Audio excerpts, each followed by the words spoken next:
Hi, this is Hoeffel, and I'm going to be reviewing a project that I did on reviewing a unit in mathematics for third grade. So to take a look at this unit had a lot of strengths.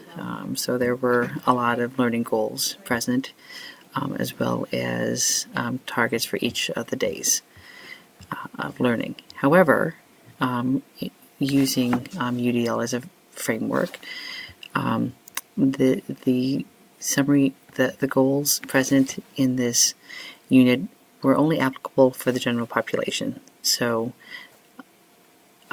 if you had special needs or needed enrichment, there were no goals here to accommodate your needs.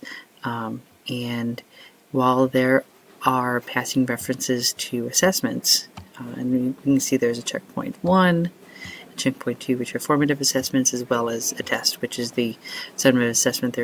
There's no description of what it is or how students can represent their learning.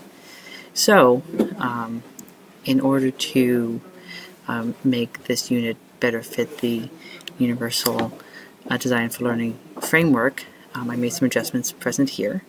You can see now there are overall curricular goals, but there are also goals for students with special needs, including how to modify the lessons as well as modify the way that they can represent their learning, goals for students in need of enrichment, and affective goals.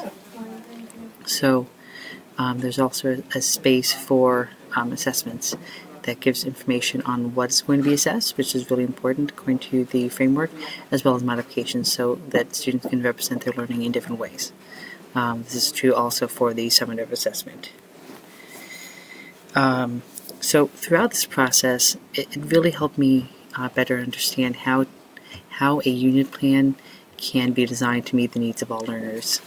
Because originally, this unit plan met the needs of most learners, but going through the UDL process, it helped me think about how we can design units that don't have specific lesson plans to meet the need of all students by making modifications to the goals as well as other ways students can represent their learning.